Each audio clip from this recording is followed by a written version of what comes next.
Hello, this is Steve Butler in Los Angeles.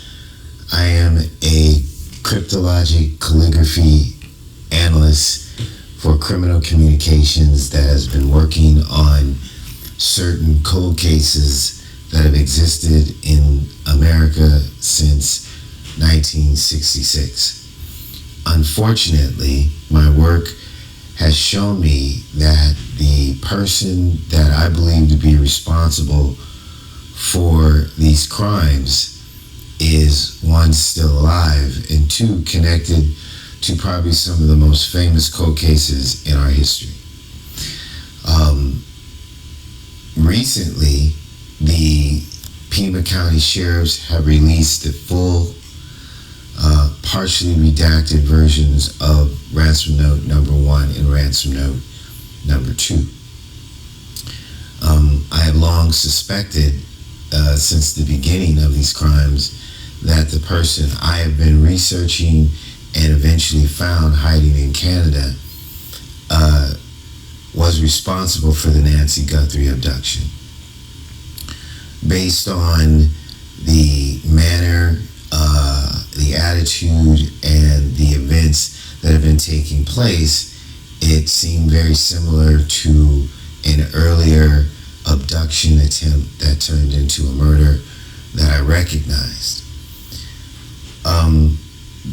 What I can do is look at actual text of ransom notes and other criminal communications from this individual and identify over a 60-year lineage of a very unique style of communication that is based in intelligence coding, but using a type of characteristic calligraphy and artwork that is solely unique to this person. I want to help. It is hard to get people to listen to you. It is hard to get people to believe you when they don't have either the background or the knowledge to understand what it is that you're talking about. So what I hope to do in this video is just to establish that there are certain identifiable, uncommon, unique characteristics about the ransom note that KOLD TV received. And if Pima County Sheriffs have, and this is not a challenge, I applaud them. I believe in my heart, and you call me whatever you want, that the other cases are cold cases not by accident. Because in our research, we have reason to believe that this individual is connected to a very, very, very, very highly classified case that was established sometime in, I think, between 73 and 74. And even though I don't work for the government, I'm not legally bound to not disclose the classified information that I've become aware of through my own efforts outside of the government through the research of publicly available documents. I have been approached, and several years ago made a verbal agreement that if I were to move forward into this case, that there would be certain things that I would do everything I can to not disclose. I want Nancy Guthrie to come home. I believe I have information as to what the perpetrators are consistently saying is where she is buried, which is less than 18 minutes from her home. In this video, I'm going to try to convince a very strong sheriff in Pima County and detectives who seem to have what it takes to buck the system. And if you can see through the barrage of people that will come to you once this video is public or found or talked about, or you start to actually believe, to tell you that it's insane, it's not true, this guy is not credible, and to actually listen to me, you can bring Nancy home. To those who want to spend more resources and time trying to destroy myself and my credibility in order to maintain this cover of the intelligence and the classified nature of what I'm about to get into at some level, know that I am sensitive to the government's right to keep certain things secret in order for the public to move forward past certain events that, in essence, they're knowing to you believe is not in their best interest or their safety, or that it helps the government in order to move forward. I'm not the President of the United States. I'm not the CIA director. I'm not the FBI director. I'm a guy in Los Angeles with a unique talent. I'm also a human being, and I'm a very good person. And I've always been taught that the truth, as harsh as it may be, is the only thing that you can count on. I wasn't going to give a long speech before I did this, but I felt like I needed to put it into context because I know the torrent of pushback that's about to come. And I need somebody to be strong enough to stand against it, and that sheriff in Pima County seems like the right guy. So I'm actually really appealing to him directly because I'm about to show you the answers that you're looking for.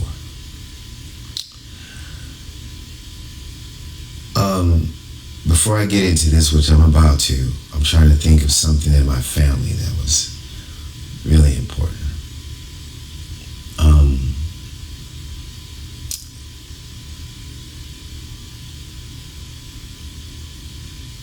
My grandmother, on my mother's side, she got to an age where she really didn't care what people thought about what she said, what she did. And she said one day to me, she said, "What are you about to do?"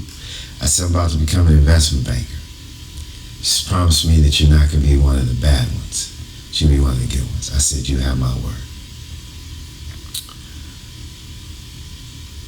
Despite what anybody might say about me, I've never lied to anybody. I've never cheated anybody. And I've always disclosed the risk involved in investing. And for the good ones and the bad ones, I've always stuck by my clients and told the truth and taken it on the chin when things didn't work out. And I was very humble when things did work out.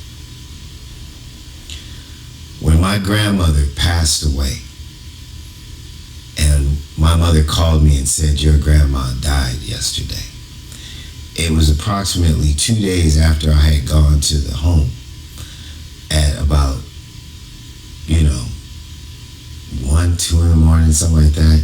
You're not supposed to get in after 10 o'clock. When I got there, they said, "Oh, it's Steve." And they let me into my grandmother's. And I had bought her this really big teddy bear.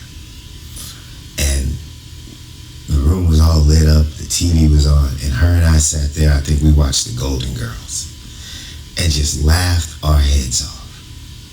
I gave her a kiss, and I left. I was at a place in Venice, California, Marina Del Rey. I was sitting at a table overlooking the Pacific Ocean, and I could feel in my body that my grandmother was passing. My phone rang, and I saw it was my mother. I automatically knew what the news was going to be. And she said, "Your grandmother just died." That's all she said. I said, "Thank you." A wind kind of blew, and I called an ex-girlfriend of mine on the East Coast, and she already knew. She said, "A wind just came through my apartment." I said, "Grandma just died." She must have came through to tell you hi. I understand the pain of loss. My grandmother died of natural causes. I can't imagine the pain in Savannah Guthrie's heart right now. When they put my grandmother in the ground, I had a new girlfriend. A really lovely woman who's turned out to be a great mother, who's raising a son on her own. It's not my son, but I look at him like my son. I love him. And she was holding me when everybody left.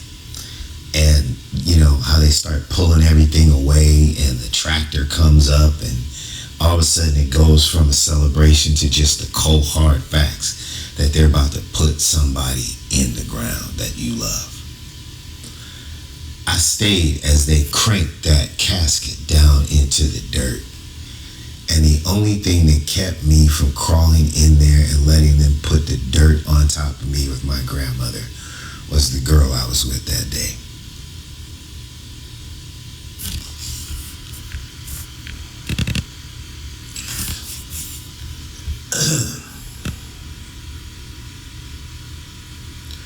To Miss Savannah Guthrie, regardless of your fame, regardless of your stature in our society,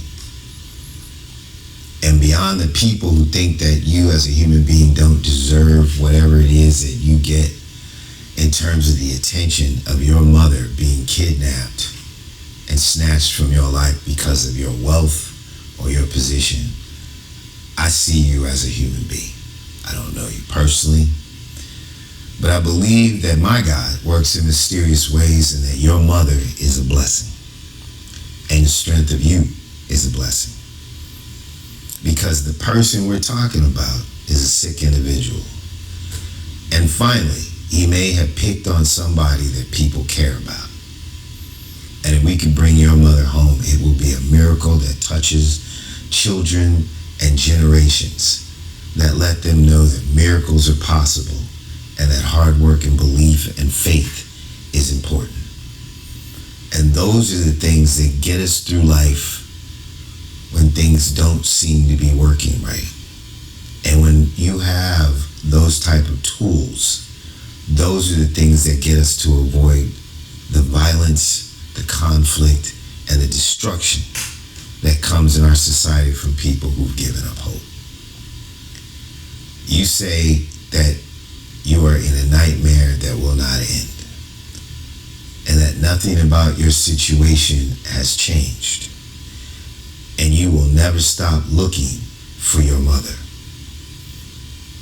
and that you are asking, begging for someone to do the right thing.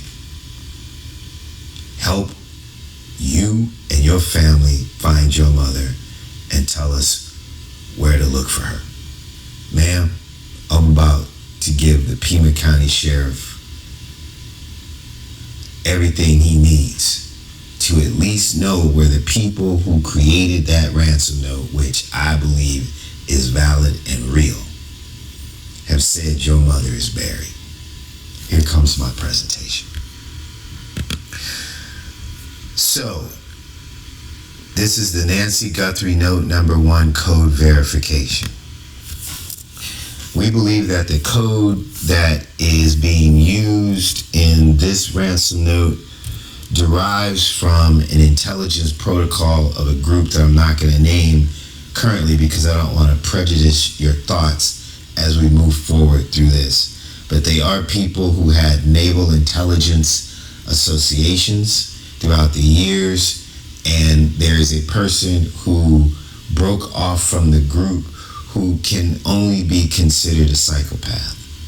That for some reason, in a revolutionary movement within our country, his services were needed, but at some point, the darker nature of him took place, and his anger towards the people who wanted to separate themselves and those who couldn't or didn't want to stop him in order to keep this information secret allowed him to continue to exist and reign terror in our society. So, in that protocol, communication that's coded needs to have certain verifications, right? So here is the note, slightly redacted, but what I can tell you right now is what I've been wondering. Was it a typed written note within the text of an email, or was it handwritten, or how was it delivered? Even though we're just getting this picture and they haven't told us anything, right? What I can tell you is this is most likely a photograph that was embedded into the email.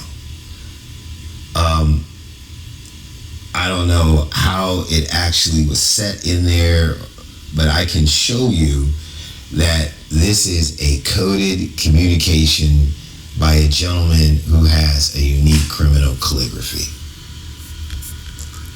So let me go to the coded cryptology. As you can see, I have certain things marked on here, right, that actually go towards the cryptology. And as we go through them, I'll be able to show you that this is a coded message. And that is the point that I want to make. And once I show you that it's a coded message, I'm not going to talk about the classified aspect of the relationship. I'm going to hope that Pima County sheriffs approach me at that point and allow me to guide them through additional information that will give them the confidence that I know what I'm talking about, so that they can see other communications that identify the people that are associated with this abduction, and hopefully recover Miss Nancy from where they say she is. So we're just going to get into the hardcore work right now, and I hope you bear with me. I didn't want to talk that much, but I asked the Lord to guide me in this, and it just seemed like that was necessary. So the first thing that we have to have in this intelligence type transmission is what's called a validation. Like when you're coding and you're sending out messages, just like if you were in a submarine and you're getting emergency action message, the EAM, and they're saying we need you to shoot off nuclear rockets. You're underwater. You can't talk to anybody. You could be getting a fake message. You could be getting a message from Russia, and they want to start a war. So you have to have pre-written, coded verifications that are secured, two people verified. They crack them open, and if they don't match, then the action doesn't take place.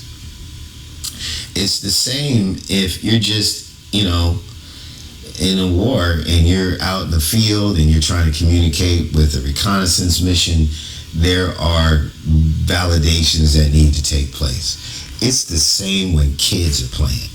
When you're playing spy and you're a little kid, right? And you say, hey, the secret word is cookie dough.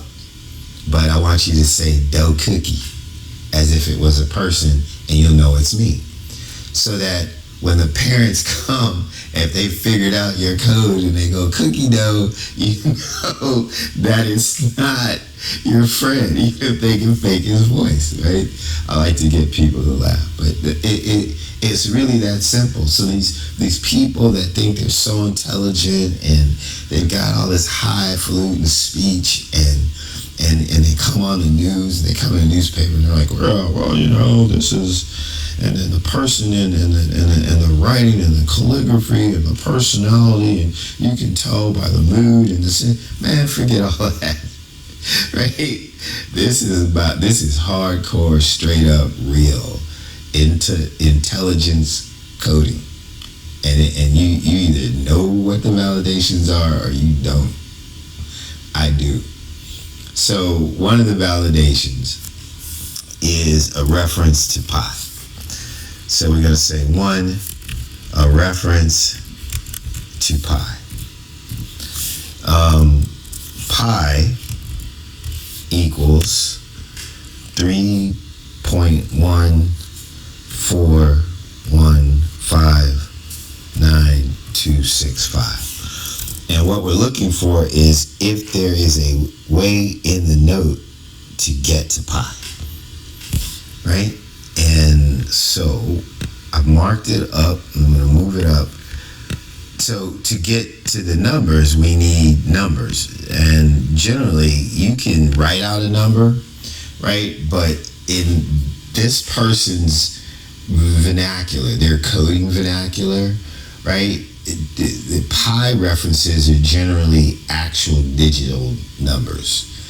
So now I need to add the numbers. So we're going to go encoded numbers, and we're going to extract those numbers. So one number is 7, and I marked the numbers with green. So our next number is 4. If you guys see me make a mistake, you know what? I know you can't talk to me right now, but just pray it in your head and I'll hear it, because I'm doing this on the fly, so you know that I'm not making this up. You're seeing me live.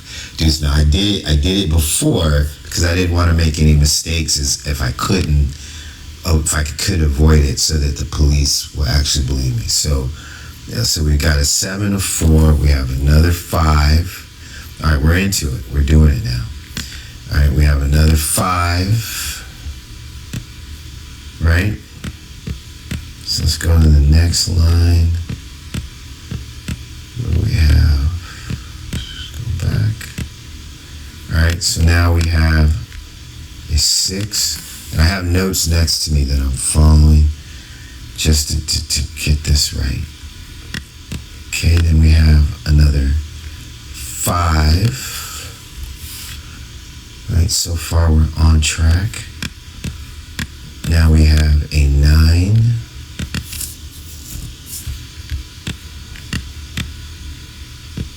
Right. Then we're coming back to the next line. So the 12 is actually a 1 and a 2. And past that. Alright, last deadline. And we're rolling back. And it is a 9 and a 5. Some of the older people might remember back when we were younger and they called it new math, right? Which is old as dirt now.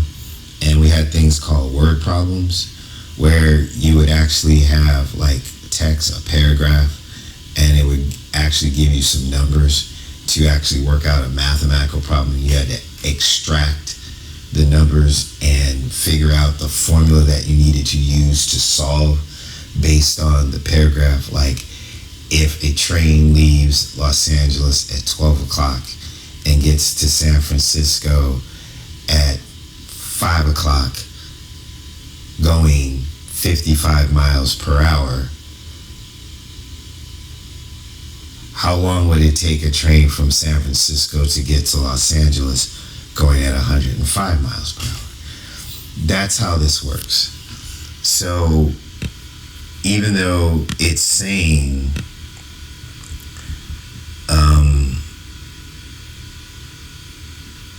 we'll be holding there for a maximum of 7 days, you will need to send Bitcoin in the amount of 4 million before 5 p.m. Thursday the 5th. If payment is not received, it will be increased to 6 by 5 p.m. Monday the 9th. And below she will be released 12 hours, blah, blah, blah, on Monday the 9th and the 5th. This is actually a word problem for the people that this is meant for if this ransom note were ever released. Because Nancy Guthrie and Savannah Guthrie's family are not the only people that are being extorted with this communication. That's something I'll have to explain later.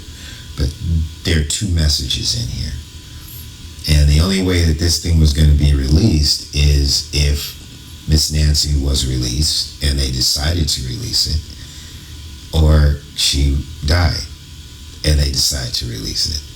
So how they were going to do the second extortion, I don't know, but this is not the first time that they've done this, right? So the code is not meant for the Guthrie family. What you have to understand is, I think, is that the demand here that is literal, that you can read without the code, was a shot. Like, they took a shot that she was going to pay the money and that they returned Nancy Guthrie with unharmed, and they would have that cash. And then the note would be released, and then whatever else they had planned, which I don't know what it is, could still be engaged, or it was one or the other. It was like, well, if we don't get this, we'll get that. This might have been a 2-4. We're working with the coded side because that's where I am able to identify the people involved in the case, which is what we want. All right? So again, like I said, it's a classified situation. She's going to have to trust me on that. But watch how this works out. All right? So now what we're trying to do is, as a math problem, is there a way to get to pi from the encoded numbers that we were able to extract from the program? And we have to figure out what the math is ourselves. So the first thing you want to do is just a direct elimination, right? So, is there a 3? I don't see a 3. So let's go with the ones that we know. So is there, okay, so we're going to go pi direct elimination. Man, I don't know how to do this. Let's see. So is there a 4? There is a 4. So let's put down a 4, and we're going to strike the 4 from this number. So what I'm going to do is put the strike numbers here. I think that'll work, and that'll help visually get this done. So 4 is struck. So we got a 4. We're striking the 4. Right? We have a 5. We have a 5 here. So we're going to strike a 5, and we're going to put down a 5 for direct elimination, right?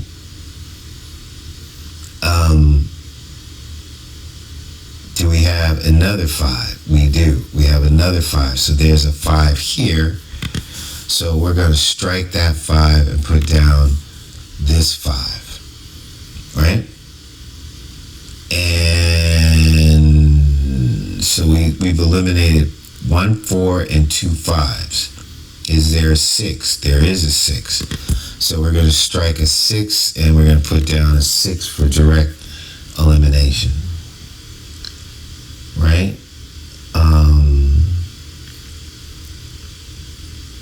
Is there a 9? There is a 9. So we're going to put down the 9 as a strike number and put down a 9 for direct elimination. Alright. And so we've got rid of 4, we got rid of 5, we got rid of another 5, we got rid of a 9. Is there a 2 in here? In the encoded numbers? Yes, there is a 2. Alright, so we have a 2 as a strike and another 2 as a strike. Alright, so we have a 2. So there is 1, 2, 3, 4, 5, 6, 7, 8, 9 numbers we have in pi. So far we have 1, 2, 3, 4, 5, 6 numbers that we've been able to strike, okay? So we didn't have a 3, right? So let's do this. So the strike numbers are 4 is gone, right? 5 is gone. 6 is gone.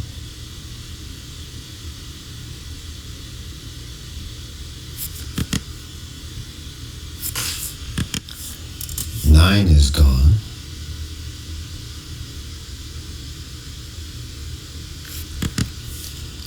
Two is gone. Right? Is there a 1? We do have a 1 in the strike numbers. No, wait, did I already use the 1? Oh, there's 2 ones. Okay, so there's a 1. I'm going to put down a 1 in the strike numbers. Right? So a 1 is gone.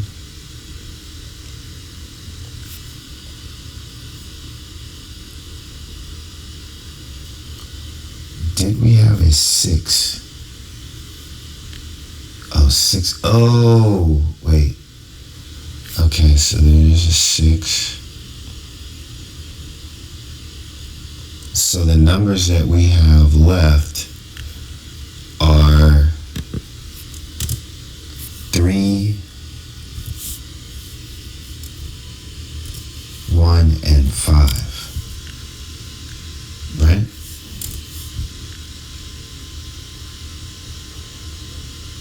And what do we have left in the encoded numbers?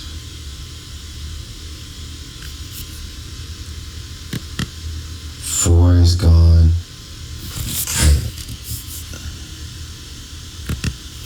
Okay, so 4 is gone. 5 is gone. Another 5 is gone. We had a 6. 6 is gone.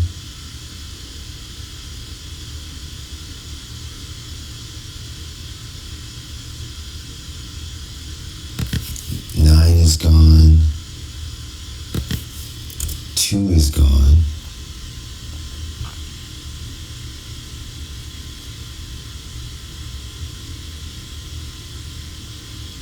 What were the original coded numbers again?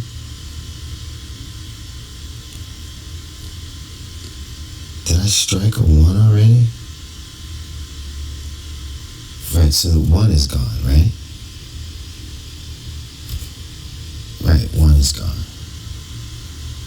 So that leaves us with 7595. 7595 to achieve 3, 1, and 5. Man, let's see. So I can get 3. So 3 can equal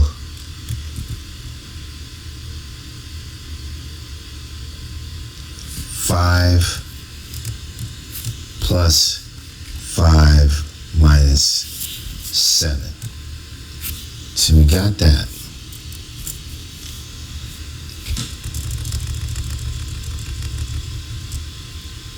Can I get 1?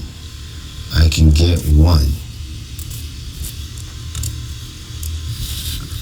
And that would be 5 plus 5 minus 9. I don't know how to get 5. I can spend this whole time sitting here doing it, but maybe some of you geniuses out there are better at this than I am, and you can figure out how to get 5. But we were able to get every number of pi, right, except for the 5. So pi equals, pi equals 3.14159265. So in the validation for pi, it's generally a reference to pi, but in a couple of communications lately, we were able to solve for every single number in pi. But there's other validations in here, and I hope that not being able to figure out how to get to that last 5 doesn't deter you to see the other validations that are in here. I'll come back to it. Some genius out there, if you can figure it out, work on that and get back to me on how to get to that 5, or see if I made any mathematical errors in that. But as you can see, we were left out of all those numbers. We were able to eliminate everything except matching up with the 5, which is just not a coincidence. And in coding, again, from the 3.5 years that I've kind of understood this stuff, right? Sometimes it's a reference to pi. Only lately have I seen it where they gave you the opportunity to get pi all the way, right? So now the second validation, right? So a second validation is 4 stars. 4 stars. The stars, how do I say this and keep it so that people don't get crazy about it? Okay, so the stars are related to the bars that were attached to an SS uniform. That's all I can tell you.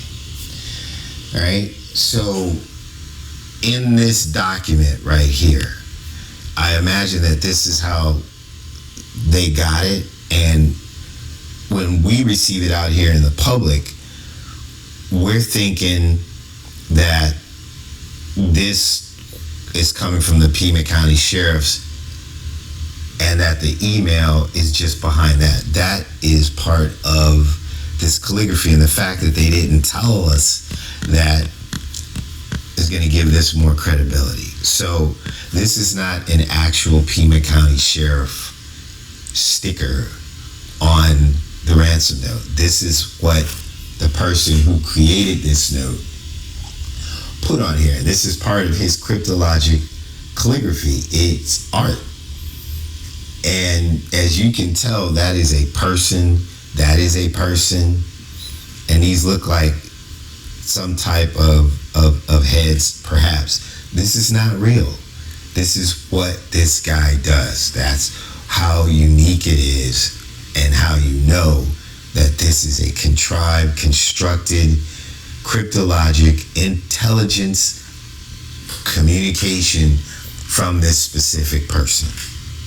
So the next validation is 4 stars. I thought I could get the 4 stars from this part, where there's a star, there's a star, there's a star. This looks kind of like a person and another star. So let me show you that. Whoops.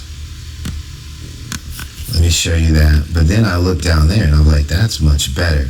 So I thought that was a star. That's a star. You know how it says this is required, this information is required. There's nothing in the subject, nothing in the email address. I guess it is here. Oh, news tip.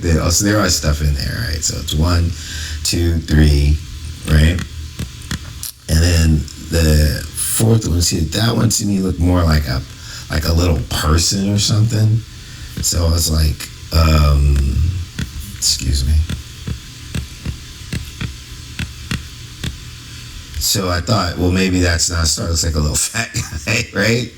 And so I blocked it out, and I said, okay, those are the 4 stars. And then I was able to come over here, and I found a much better example of the 4 stars. So on the star, which is the badge, right? Oh, excuse me. It's supposed to be not 4 stars, but 5 stars, right? Is it 4 stars or 5 stars? So it's 2 lightning bolts and 2 lightning bolts and 5 stars. So 4 stars, excuse me. My bad, and that helps. I do these live. I don't do it scripted, so that you know that it's authentic. You get to see how I'm decoding them on the move, include, my confusion and how I work through it and how I try to verify these things. And I can always come back and modify it. But the point here is to show you that this is an encrypted intelligence communications that matches a person that we know. And I really wish I could have got that 5. I'm going to go over that again, but I'm not going to let that hold me back. Because like I said, it's a reference to pot. But here's the 4 stars, right? Moving on. So that's a person's head. A person's head. This isn't real. This is an image that he created, right?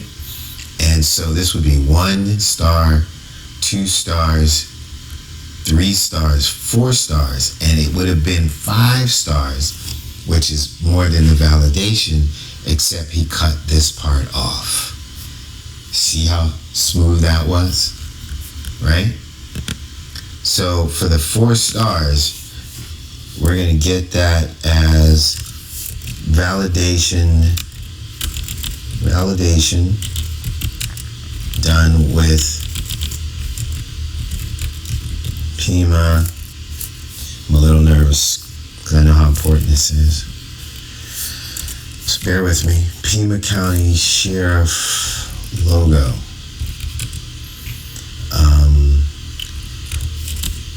4 points on the star, making the 4-star validation valid. Just put that word right there. Valid, achieved by removing the bottom half of the larger star to restrict the number to 4. Alright, so we have that validation. That's the second one. The third validation is 2 lightning bolts. Now, in some of their communications, lightning bolts, okay? I wish I could spell lightning bolts, okay? In some of their validations, they use the number 5, like here, kind of upside down and stretched a little bit to give you the lightning bolts. And I was trying to figure that out. There's a lot of numbers, so I could run around and say this 5 or this 5, but since the validation is right here, I was able to understand it. These 2 little things that look like stars are not being used as stars. I believe that they're being used as flash, like what lightning would look like if it struck, like a big light, right? And the bolt is the V coming, so it's pointing to this point of impact, bam, lightning, bam, lightning, bam, lightning, bam, lightning, and you get the flash. So this is our 2 lightning bolts, right? The green dots represent the effect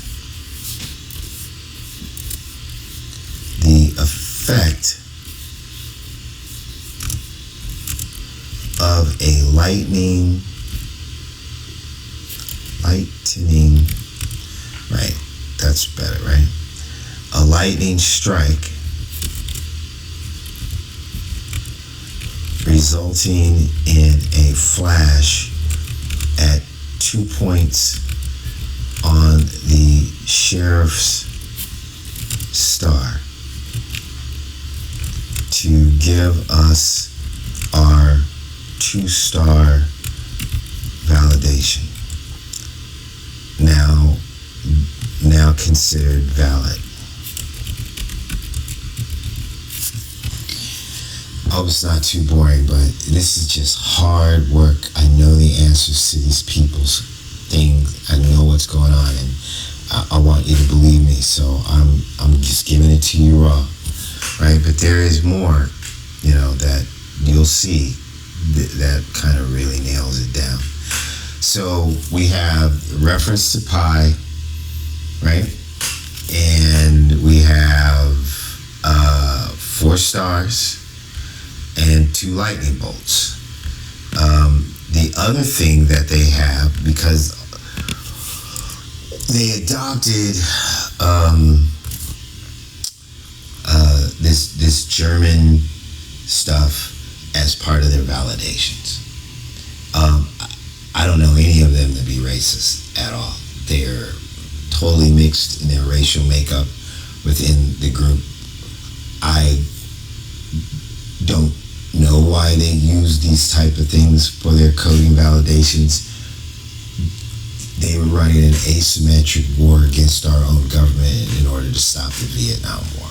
I can tell you that much. So maybe that was their way of saying that, we're at war with our own country, and they were using another country's insignias for their validations because they were trying to keep their information secret, and people wouldn't probably think that it was a U.S. intelligence protocol. It is what it is, right? All right, so that being said, there needs to be 2 H's as the 4th validation. And so here's one of the H's, and there's the other H. I can't find another H in this area. So now you're really seeing how this works. So the HH validation is represented in the code validation area as the H in the name sheriff twice.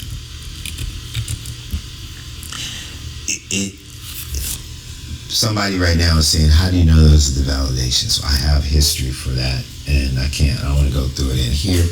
If Pima County sheriffs contact me, I can show you that these are the validations. But the fact that this is on this document and that these validations are in that one area is not a coincidence, is not an accident. This should be enough right here for you to want to know what else I know, but I'm going to continue. There's supposed to be one more validation, and like I said, I'm trying to be as careful as possible, and that's 88, and everybody knows that HH is the 8th letter of the alphabet. Ladies and gentlemen, based on the reference to pi, the 4 stars,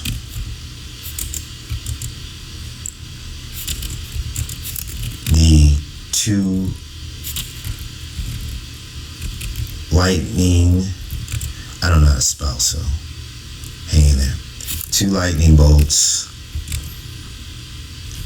the HH validation, and the subsequent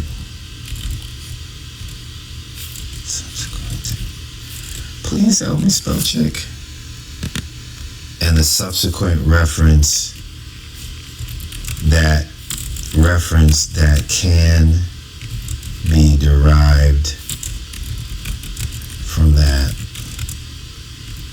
We have the 88. This is a valid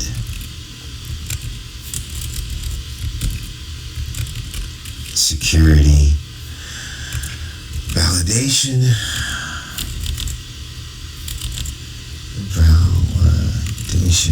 Of the members of the specific group of people that we believe are involved Nancy Guthrie abduction.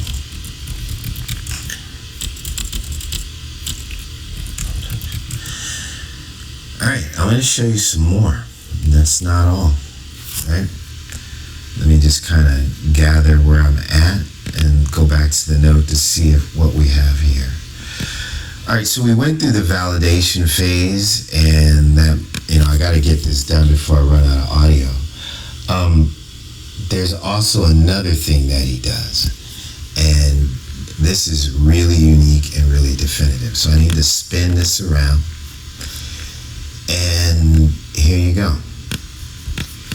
If you can see these red marks, right?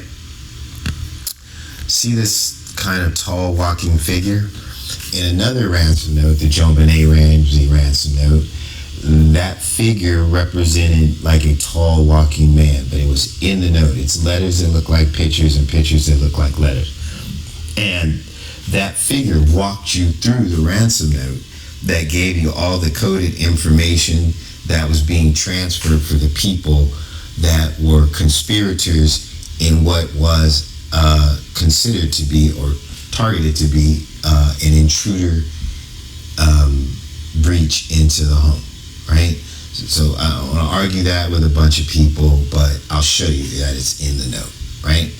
So this is the same thing, except in this one, he's using that figure to walk you into certain letters to be recognized that are code.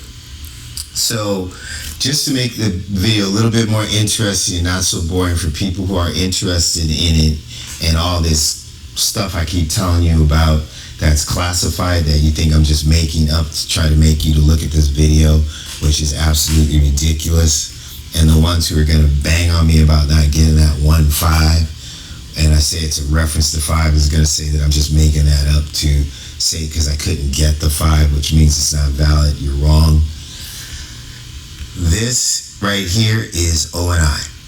That is the Office of Naval Intelligence, and that pinpoints everything that I know.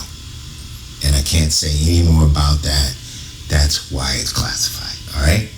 So as we go on, this figure is right here. You see this N right here, right? That N turned the other way is a symbol for a group of people that you know. And the person that created this letter, created this note, created the Guthrie Ransom note, who created the envelopes in the Cherry Joe Bates murders, was a member of this group, and this is their protocol. There is a 66-year history of letters looking like pictures and pictures looking like letters. I know exactly who this person is. There is 1, 2, 3, 4.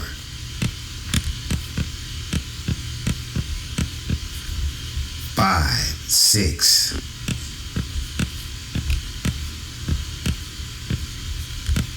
7, 8, 9, 10, 11, 12, 13.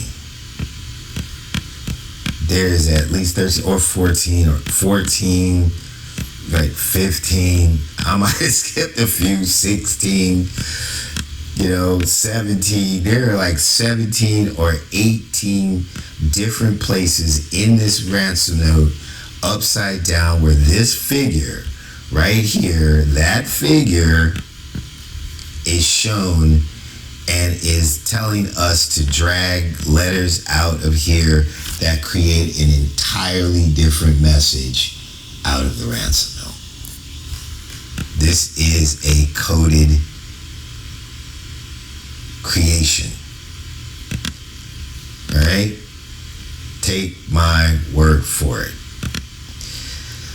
So we're going to put on here additional validation is letters that look like pictures and pictures that look like letters. So that's done. All right. There's something else I want to show you that is real important, and I'm trying to get to the end of this, but I just need to give this to you. So I didn't mark this one right here because I wanted you not see that all those were alike. But that right there, you see that part right there? That is a hockey player, right? And this right here is the name of the person who created this note, and that is his personal identification marker because he's in Canada.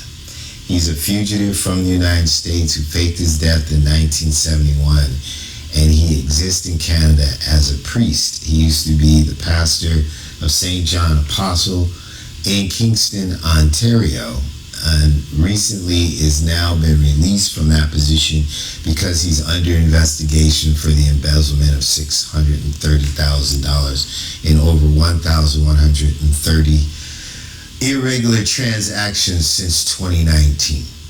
So when I told people that a guy faked his death, moved to Canada, we found him, he's a priest, and that he was involved in the JonBenet Ramsey ransom note and abduction and murder, or attempted abduction and murder, and that he has now done the same thing in the Nancy Guthrie case, they laughed and they said, yeah, a priest. Why not? If you were a fugitive on the run, what job could you get where they don't want fingerprints? They don't care about your background, and you say an act of contrition, and they say go ahead, do your job.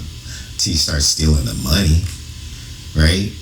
Well, that means he's been a priest at least 40 years from what we can track online, which means he was a priest when he did the JonBenet thing. So his character says that he's capable of doing this. Let me take a look. Let's see. Let's take this down. And let's move away from this document for a minute. So, to give you more instructional validation about what I'm talking about, let's go to the JonBenet Ramsey ransom note. The only reason I want to do this is because I want to show you that I'm not making this up. So, in the JonBenet Ramsey ransom note, there's your figure, what we call the tall walking man. It's kind of the same figure. It walks you through the note. It's all over the place. There it is again. And there's your hockey player. See the hockey leg mask, the stick. He's just more subtle in the other one. So this is the JonBenet Ramsey ransom note. This is not handwriting, ladies and gentlemen. This is not a person trying to hide their handwriting. This is letters that look like pictures and pictures that look like letters. This right here is his self-representation of him, right? Saying that he's 100% back. That means that he did Cherry Joe Bates in 66. He did this in 96. And he's doing Miss Nancy in 2026. There might be a theme there. What a lot of people don't want you to believe is that there was possibly an intruder in the JonBenet Ramsey ransom, right?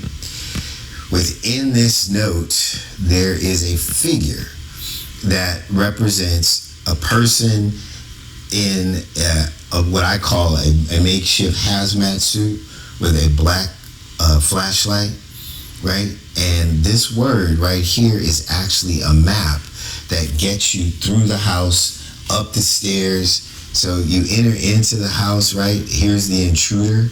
Here he is again. It's telling him how to get around the back of the house, get into the house, the intruder to go upstairs, right? Go into JonBenet Ramsey's room, come out, avoid going to the third floor to go through the children's playroom, come around the other side. There's another set of stairs that allows you to take the girl, JonBenet Ramsey, into the basement and then exit. I did a whole video on that. What does that look like? That looks like the door guy in the Nancy Guthrie thing, right? They are the same people. This is absolutely code, and I absolutely know who the person is. What was it? I had more stuff in here that I wanted to get into. Oh, right. Okay. So how do we know some of the people that are involved? That's because he used these things called Liebig trading cards on eBay. And these are ransom notes also in the Nancy Guthrie case that were sitting there waiting to be used. We don't know how they were going to use them. We don't know if they were going to use them for the people that they're trying to extort after the note became public, but I'm not sure how that works. Or they were going to use them to send Nancy Guthrie and her family to here if there was more communication. But right here, that's your Bitcoin guy in front of a computer, right? Right here are two people. So you're saying you can make a decision this way or that way. And you remember how the first ransom note, if you read it, says that if you pay the money, she'll be released within 12 hours somewhere in Arizona. Well, Nancy Guthrie's middle name is Ellen. So if you watch right here, Ellen Nancy Guthrie, this lady right here, that's a picture of her hair, right? Her spirit, right, will be released to an EMTPY bar in Arizona, right? If you pick this way, right, Savannah Guthrie, right, her spirit ascending, right, and you give us our Bitcoin, see the B and the C. So this, I'm not making this up, right? So Savannah Guthrie, if you do the right thing and you look up this way, right, and maybe this is for Twitter or something. If you go on Twitter or whatever, the old Twitter or something, and you give us our Bitcoin, right, and it's transferred to our guy on the computer, right, then you get this result. Ellen Nancy Guthrie, her spirit will be released to an empty bar in Arizona. But if you go this way and you don't pay us our money, then she's gonna be wrapped up in somewhere and get GSR. So we're able from things like this, these Liebig trading cards, to actually identify associated members of the group. I can tell you their names, where they are. They're all associated with the University of Arizona. And the communications are saying that Miss Nancy Ellen Guthrie is perhaps buried at the St. Thomas More Catholic Church Newman Center, 18 minutes from her house. So,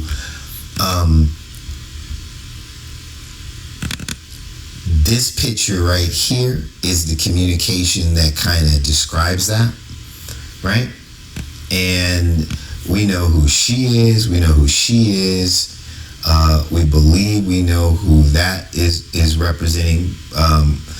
This guy we don't think is part of the group. We believe that he's the motive because he looks like another person that we understand what the motive was for the people on the ground that we think were convinced by the mastermind in Canada about what this was about, who probably had no idea about the secondary involved intelligence in the letter, which is an extortion of people that he's known for 60 years that were involved in military intelligence in the Navy based in the ONI that is classified. So that letter has a dual purpose. But on the ground, we believe that these were good people who thought they were striking a blow for a good cause, who never intended to hurt Nancy Guthrie, thought that this would go off without a hitch, that Savannah would pay, or that she's so famous that other people would give her the money and that they would have cash, right, or money to ensure against a litigation that was taking place at the University of Arizona that was related directly to the Catalina Foothills Elementary School District. That's why Catalina Foothills, that's why Nancy Guthrie, that's why Savannah Guthrie. They thought they were going to make a blow for their cause, use celebrity in order to buffer a negative judgment in a lawsuit, to make sure that people that were named in the lawsuit would not have to suffer a financial burden because they fought what they believed was discrimination and anti-LGBTQ sentiment. Now you have an answer for why that area and why those people. These are not evil people. They were duped by a con man who knows how to get people to do dirt so that he can do more dirt. And they probably had no idea about the alternative, why he didn't ever care about the money. And when Nancy Guthrie passed away, these people were left out on a string, and his plan was still in effect because it doesn't start until the ransom note was released. So he lied to all these people, and you should all turn on him, turn yourselves in, and tell the truth. So it's saying basically that these girls buried Nancy Guthrie, the two women, and that makes sense to us. And that this person right here oversaw that and knows where it is. We know who she is. That makes sense. And that if it's in a church, you would enter into the church, right? Go past the pews. They're the pews right there, right? If you look at a picture of the St. Thomas More Newman Center Church, on the side of the altar, two things that look like this are above the doors, right? So we believe that you go through one of the two doors, and then you need to look for some stairs either up or down, and that should be where you would find Miss Nancy Guthrie according to these type of communications. And this wording up here is code, and that is a picture. So when I tell you I know what I'm talking about, I know what I'm talking about. And that there are two different messages in here. I'll show you one more thing. This is a 1968 telephone book from Vallejo, California. And right here you see Al L. Jr. and a telephone number, and it's 1906 Tulumi Street in Vallejo, and it's on the corner of Tulumi and Del Mar, right? Terry Al L. Jr. This is the Z408 cipher in the Zodiac case, which is what I didn't want to say in the beginning because now everybody's going to just go crazy. But he's a real person. They were a group, and just forget all that you know. This line in the Z408, when that address in the 1968 Vallejo telephone book is superimposed over it, it is a truncated version of that address to identify himself as part of the group within the coded message here that is in an extraordinary document used in an asymmetric attack against our own government to stop the Vietnam War, which rose to the level of the President of the United States, the CIA, and other high-ranking officials, which is why this case is severely classified, and that this person has been able to leverage that against our own government to keep himself free and to be out there committing these crimes. If we have the courage to move forward and the tenacity and the awareness to make sure that that classified information does not have to be used in order to convict him of this crime and the Cherry Joe Bates crime or the JonBenet Ramsey crimes, we can get Nancy back without the government interfering in the operations of the local sheriffs in order to move this prosecution forward, and not to attack me so much that you don't use the information I'm giving you, which has been a struggle. So I'm willing to keep my mouth shut about the classified information and work with you to keep that out of the main picture as long as we get to stop this maniac and get Miss Nancy back. The reason I'm showing you that is I don't know if I have it here. I meant to have it. Oh man, see, sometimes I didn't prepare, but where was it? Oh no, this isn't it. I'm gonna try to find it. If I can't find it, then I'm just gonna close out this video and move on. Where was that? Okay, so it is It would be in here. It would be upside down. I remember telling you guys about it. Right? Forgive me. So this is the end of the video. I'm just trying to find it. So I told you there's the hockey player, right? And here's his name, but there was something else. Oh, found it. Okay, so how I just showed you in the Z408, right? How he used an address in order to inject his personal identification into the coded, believe it, the Z408 is an extortion letter. It contains a lot of information. And he's done it here in this ransom note. So right here where you see this upside down, and you see this 7, and you see this OF, and you see this D, right? And you see this little person right here, right? Let me show you where that is. So I'm gonna push this down. Did I take a picture of it, or did I not take a picture of it? I did, so I don't have to go online. Great. All right. I'm about to reveal who this person is.